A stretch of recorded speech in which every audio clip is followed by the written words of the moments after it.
Pleasant morning, ladies and gentlemen, and welcome to the Trinidad and Tobago Police Service weekly media briefing for Wednesday, 26 June 2019. I'm Acting Superintendent Wayne Meister, Public Information Officer, and here with me today is the Commissioner of Police, Mr. Gary Griffith, and the Head Legal Unit, Mr. Christian Chandler. Just to remind persons that we are live. Just to give you some information before I pass on to the Commissioner, and it's relative to our latest initiative, which is known as MyTTPS. So we are asking members of the public to upload your videos, pictures, and so on, finding the police officers doing something correct. You know, usually we are very good in finding police officers doing a lot of bad things. So this is just the opposite. So if you would have caught a police officer doing something good, you can videotape it, you can take a picture, and you can have your content featured on the TTPS social media page. And you can tag the TTPS using the hashtag MyTTPS. All right, so very simple. So let us support the TTPS as we work hand in hand to bring a better and safer TNT. So having said that, I will now introduce you to the Commissioner of Police, Mr. Gary Griffith, who will have a lot of issues to discuss this morning. So. Thank you very much. Good morning, members of the media. Just a few points this morning of varying matters pertaining to information or dealing with the Freedom of Information Act, domestic violence, unlawful assembly, the concept of persons actually being seized with illegal firearms and then having the easy access for bail, and this situation, just to clarify, pertaining to the illegal entry of immigrants in this country. So let me hit first with the Freedom of Information Act. The Freedom of Information Act is straightforward. The Trinidad and Tobago Police Service, we would continue to provide whatever information has been mandated to do so, and we would continue to provide it. However, I would just like to bring to the attention of the public, there's a situation that has now escalated to the point of reaching a situation where over 20% of workload by the legal department and probably over 20% of workload by the administrative departments in the police service we have now been burdened with all types of requests being made by the use of this demand for the Freedom of Information Act. As I said, the Trinidad and Tobago Police Service, we will provide what is required, but what we have seen is that it is perceived now that the Trinidad and Tobago Police Service, we must be a database to provide every piece of information that can assist persons in their personal cases, even a civil case. I think it has reached a point now that, again, there are certain categories in the Freedom of Information Act, there will be exemptions, and we will be forced to use the exemptions. But I just want to give you simple examples of the requests that continue to be made by individuals, where they will ask from 6 different stations. They want to get all the search warrants, all the telephone messages, all the books, all the investigative reports, all of the extracts of all property registers from several different stations. Then you will get requests being made for CCTV footage of an incident 7 years ago. They would like to get the drawings. There's another incident of all the rosters of all the police officers in Point 14 during a specific over a 2-week period. Someone else will send a message for 25 different requests from extracts, station diaries, pocket diaries. And it has reached a point where, again, we would have certain restrictions to make, and I will now ask the head of the legal department, Mr. Chandler, where he can actually explain that, and it's just to explain to the public, whereas we would be willing to give information, it now reaches up, it has reached a point now where it can be a burden to the police service because of the extreme nature of the requests that are being made, and this can actually affect the policing in our operational capability, where our police officers should be out there doing policing, but we have to spend time going back to the archives to find information that really and truly it is not warranted. And I ask Mr. Chandler to elaborate, please. Good morning, everyone. Thank you, Commissioner. So basically, quite recently, there has been some consultation and discussions about the Freedom of Information Act and also the consideration of amending it. What the Commissioner has just spoken about and alluded to some of the challenges that the legal department faces. We are inundated with Freedom of Information requests. And our first challenge is the time frame, because the Act sets out under Section 15, it sets out 30 days in order to state whether the request is approved or denied. One of the challenges is that by the time the document gets to the commissioner and then gets to the legal department, that time limit may be either exhausted or close to being exhausted for us to consider it. Further to which, based on what the commissioner has just alluded to, we have a lot of instances where things being asked for are actually exempted documents. Now, yes, we can say, look, this is an exempt document and say we're refusing to disclose the information. But in some instances, I think that it is clear that the documents being asked for are internal working documents. For instance, asking for a roster or certain information that could be kept or ought to be kept clandestine. For instance, we've had one instance where a person was asking for the FUL information of an individual. I mean, this goes against the person's personal privacy pursuant to Section 30 of the Act, as well as it is not in the public's interest. I mean, in treating with these matters, we consider the Court of Appeal judgment and Section 35 of the Act, which says, look, if you are refusing to disclose something, then you must give consideration to the public's interest. A lot of these requests don't serve the public interest. So what has been happening is that we feel that the Freedom of Information Act is being abused in order for persons to ascertain and to acquire personal information and information that is not pertinent to the public at large. And this is the position that we face, and perhaps we think that consultation and more is needed in terms of treating with the Freedom of Information Act and really considering if it does need to be amended. Thank you. Okay, and as I said, it varies from a request, the details of all police officers in plain clothes and in uniform who are attached to a specific area over a specific period, the station diary roster for all the officers, and as I said, 25 different requests for extracts from station diaries, telephone message books, information, pocket diaries, visit books. It really, and again, we really wonder, can this be of value to the public interest or an individual? And by doing this, this can also affect, remember, the security of the police officers themselves, because we also have plainclothes officers, we have undercover officers. So as much as this, we will be willing to help and we will continue to assist, at times we have to look after the best interests of the police officers. I move on to a matter, it was highlighted in an editorial today. It's a very important point. It has to do with the concern about domestic violence. One in the statement actually stated that the police, we set up a domestic violence unit. That unit, unfortunately, was disbanded a few years ago. I wish to state that we have reignited not a domestic violence unit, but a gender-based violence unit. And again, we contracted Giuliani and partners from New York City. They were here for several days, and they were involved in intense training. They commended us for the present laws, protocols, and policies that we already have in place. But also, they have assisted us in training how to deal with victims of domestic violence, how to deal with incidents involving children, how to deal with incidents of child abuse, and they gave us several recommendations that we can and would be using to deal with this situation. It will also include having a database for domestic violence, and I'll give you an example where the police service, through the link of the emergency response patrol, by us having notepads in the emergency response patrol, if there's a 999 call and the police, that vehicle is now going to that scene of that home, they may very well know that they will have the track record to know that there have been several reports of domestic violence at that home. They will know if the individual has a firearm user's license, if that they put into the information. This use of technology will assist us in dealing with several different aspects of policing, but inclusive of domestic violence. As I speak about domestic violence, we are also changing the system whereby many persons would be going to police stations. As I mentioned several times before, we have 77 police stations to deal with 1.3 million persons. New York City, for example, they have 71 stations to deal with 13 million. And the concept of this is that many people go to police stations. We feel that if you want to report a crime, you go to a police station.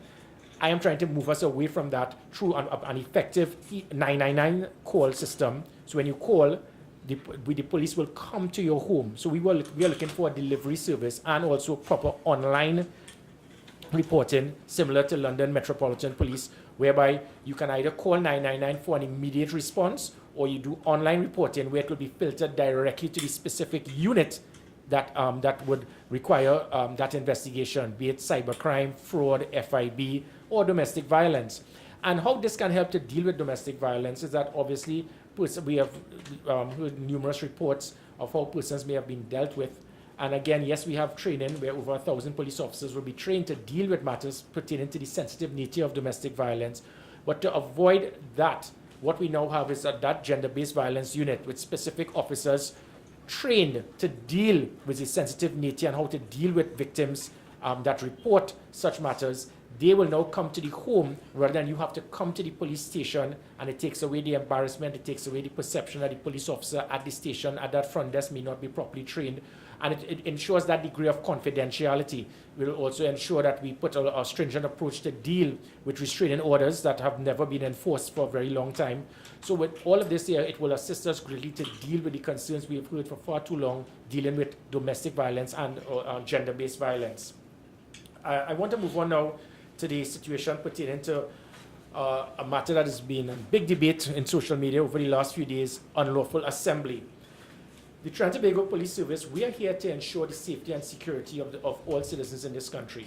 And again, you know, we wonder why people complain and say this is a lawless society. But we have individuals who claim that they are law-abiding, but I am actually seeing and reading persons who claim to be law-abiding, but they are upset of the fact that the police are actually asking the public to adhere to the law. There is a law that it pertains to assembly, and that law is dealing with public meetings and public marches. The Commissioner of Police and the Trinidad and Tobago Police Service, we are not here to deprive persons of their right to protest. You have your right to protest. You have your right to assemble. You have your right to march. But we need to understand that your right could never supersede and override the laws of Trinidad and Tobago or the rights of others. And I could give you an example. You have a right to defend yourself, but you do not have a right to kill someone and use excessive force in that defense, because that would be manslaughter. You can have your right to criticize, but you can't have your right to slander individuals. You can have your right to voice your concern of any matter, but you cannot deliberately discredit any specific group under the Sedition Act. And in the same situation, you have your right to protest. And the police service, when the comments that we continue to make, where persons have tried to, they have taken this out of proportion to try to state that we are trying to prevent persons from protesting, that is just persons trying to be very mischievous and or ignorant of the fact of what the law is. If, for example, people say that it is my right to protest anytime I want, wherever I want, so 10,000 people could just stand up in the middle of a road and protest. And I'll give you an example of what happened in San Fernando this morning. 30 persons, they thought it was their right to protest and they blocked the roads. As I stated, the days of blocking roads, it is over. Because your rights to protest based on a concern that you have could never override the rights of other persons for their right of freedom of movement. Because when you do that, you can actually harm or affect an individual who may be taking his or her child to school, who may be taking his parent to the hospital in an emergency. And by you blocking and depriving that person of their right for freedom of movement, it obviously means that the police must intervene. So again, under the laws, it says that a person who desires to hold or call together any public meeting shall at least 48 hours, but no more than 14 days before the day on which it is proposed to hold such meetings, notify the Commissioner of Police. The audacity that I'm hearing here is that persons have a problem with just notifying the police service. It shows ego, it shows arrogance, and it shows blatant lack of respect to understand and adhere to the laws of the Republic of Trinidad and Tobago. As the Commissioner of Police, people are saying that the decisions that I am making will not be very popular. I continue to state I'm not here in a popularity contest. I'm not here to win votes. I am here to ensure that the laws of Trinidad and Tobago would be adhered to. And that is what is going to turn us away from a lawless society. So we can't just be pointing fingers at individuals because they're involved in heinous crime or serious crime, and then you yourself have the audacity to try to stay, well, it is my right to protest wherever I want. Persons, I do advise them who make these comments, especially on social media, you need to do something that is known as reading, you need to do some research, and you need to understand your laws before you make a comment. To say that I have a right to protest wherever I want, it is impractical. And I'll give you an example, even with Parliament, when I mentioned Parliament. What we are doing is to ensure the safety and security of all persons, inclusive of those who protest. Say, for example, 1,000 persons from party XYZ decide to protest outside Parliament. and 1,000 persons from party ABC decide to do the same thing, and neither of them decide to inform the police service, so we're not aware, and you have 1,000 persons each decide to confront each other, or cause massive traffic congestion. Is that what we want? What we are saying is basic common sense and professionalism. If you want to protest, we will provide, we are agreeing, we are supporting you on it. But have the common courtesy, professionalism, if not understanding your responsibility as a citizen to adhere to the law, to ensure that you just notify the police. All that we are saying is that we will be aware, we will put the measures in place, we will provide the officers, so we will ensure your own safety and security, and will ensure that there's no traffic congestion or there's no conflict with persons who may want to affect you. If this is difficult to understand, well, I do not know what more I can do. But what I can state is that this is non-negotiable. And as the Commissioner of Police, again, I want to insist that anyone who wants to have any degree of unlawful of assembly, whether it is a protest or march, it is your right to do so. No one is denying you that right. But what we are asking is basic common sense to inform the police service. We will grant it on virtually every occasion. But again, you cannot feel that it is your right to protest. Well, it is your right to protest, but you must do it within the policies enacted in the laws of Trinidad and Tobago. Again, just two quick points before I move to the final point. You would have seen a video footage recently of children actually involved in a school in Tobago holding firearms. This is not just being dealt with. I think 2 children have already been questioned by the relevant authorities in the police service in Tobago. What I wish to take this opportunity is to advise parents, you need to be very careful of the adults that your children will familiarize and associate themselves with. Because, there's a saying with my grandmother, people will take you places and do not bring you back. So we need to be very careful. And again, it goes back to the situation, if you recall last year, when a 14-year-old boy was playing cards 3 o'clock in the morning with 3 individuals who had weapons and fired at police officers. We need to please be careful. And I ask parents, please spend time, because those children might very well have become gang members, and from gang members, they turn into shooters, and then from shooters, they can either end up in jail or in a box. So I ask parents, we need to be very cognizant to the fact of the persons that your children associate themselves with. One more matter before I deal pertaining to illegal firearms has to do with this concern that we have heard for the last few weeks pertaining to illegal immigration in this country. As the Commissioner of Police, I mentioned a few weeks ago at this exact spot where there is a concern pertaining, we cannot bury our heads in the sand to believe that every single Venezuelan national that would have entered this country is a law-abiding citizen. But let us not feel that the majority of crime committed in this country is because of illegal immigrants, or foreign nationals, I should say. The majority of crime continues to be gang members who are involved and instrumental in serious crime and more so violent crime.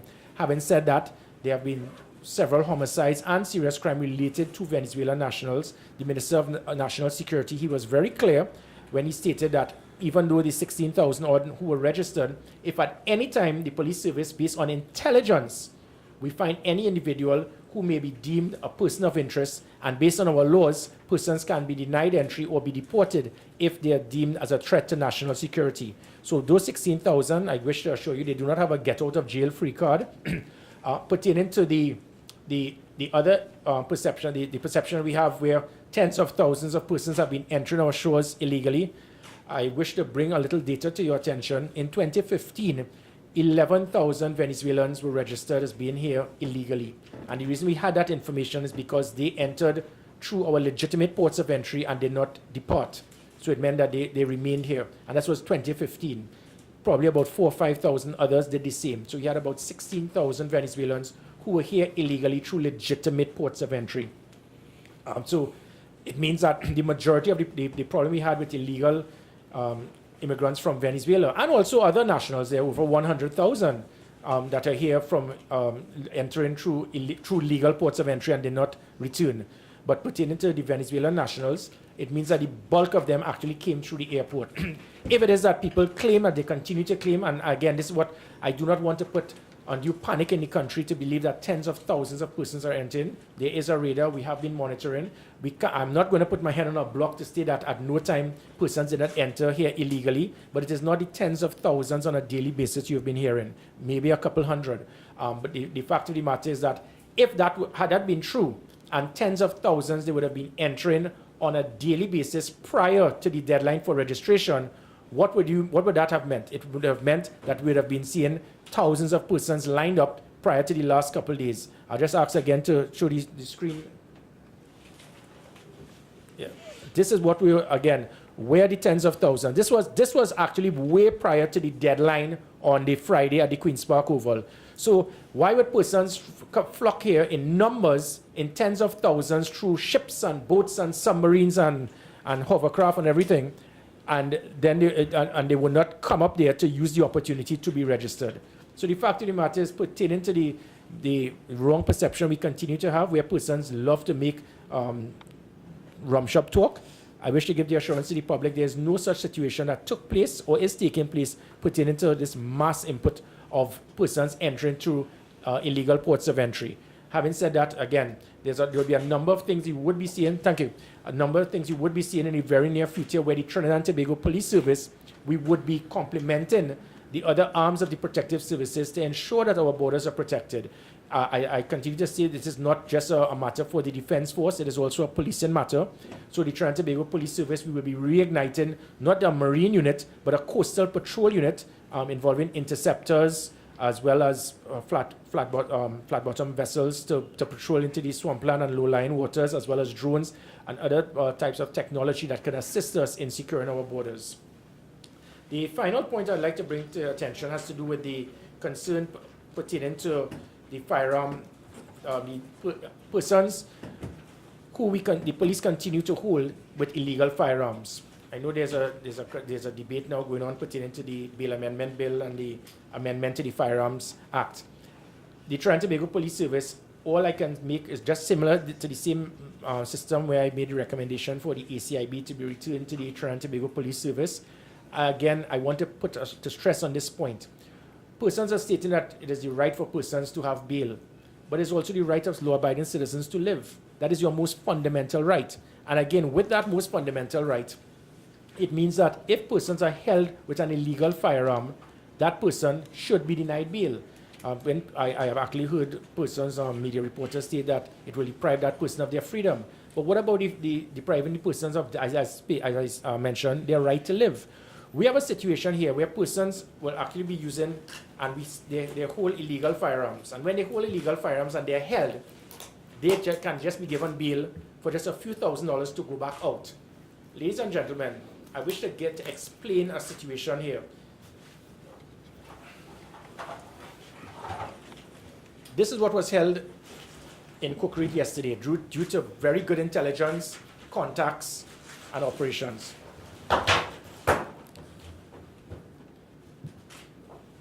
What was held here?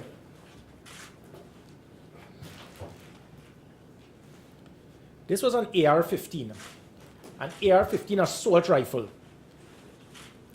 This here has a magazine capacity that could kill 30 persons with one magazine. 30 persons could be killed. And we are trying to say that a person, if we find these individuals and hold them with this, they have a right for bail.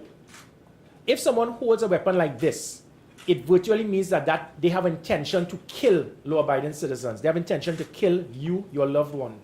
Why should we wait until they operate the trigger to then take decisive action? My point and recommendation as the Commissioner of Police is that decisive action should be taken prior to that person inflicting harm and depriving persons of their fundamental right to live. Because this is their intention. The intention is just as bad as operating the trigger. So again, similar to other countries, someone is held with a firearm like this. If it is that we give them, that they go out and bail, what will happen? They will go out and purchase another firearm like this to then look to kill 30 other persons. And that is my point. The point is, the best way for us to deal with this situation is when persons are held with illegal firearms, that they remain and put where they belong. Now, persons will actually, criminal elements have actually, again, based on me interrogating them, having discussions with them, what they have stated is that they stated, listen, based on our laws, boss, I prefer to have an illegal firearm like this and be held because I know I could get bail and I will come out the very next day and get another firearm rather than not have one. That is what they have reached to now, because crime is a product of opportunity. And if the deterrent is not there, then there's a likelihood that person would commit the crime. And again, before I close, I wish to again go to the point of what I mentioned, because now in social media, everybody is a qualified police officer. They know what the police could do. They know exactly, inclusive of attorneys now, that one made a statement yesterday and said, well, if it's 50 shooters, why 7,000 police officers cannot find them? Mr. Pandey, it is not that we do not know who the shooters are. We know who the shooters are. We have their names. We have their address. We know what gangs they're in. And persons will say, well, if you know that, why don't you arrest them? Again, I wish to ask people, please do research further north than Charlottesville, and do in all countries in the world, whether it is Brooklyn, Colombia, Mexico, Europe. You are aware of terrorists. You are aware of who the terrorists are. You are aware of who the assassins are. But you cannot apprehend them because they are very good at their job. But the best way to get them is not when they commit the crime, but prior to them committing the crime. Because these shooters, it is 50 odd. I use 50 odd. People complain, well, who are the 50? They are 50 odd main shooters. Let's not play with numbers. We know the names, we know the addresses. There's a difference between intelligence and evidence to arrest them. However, the one thing they always do is to walk with their tool, their trade. And when they walk with it and we hold them, they should not be given bail. That it will eliminate these 50 odd shooters, put them where they belong, and reduce crime. This is the product of opportunity we are looking at. So I just want to clarify the matter pertaining to the 50 odd shooters and the perception by others who say, well, why don't we just find it? It is not, we do not need bounty hunters to find them. We know where they are, we know who they are, and I intend to be very close and personal to them over the next few months. I know who these individuals are, but again, as I stated, amendments to such an act. Why should someone get bail if it is that they have a weapon that is with his intention to kill dozens of persons?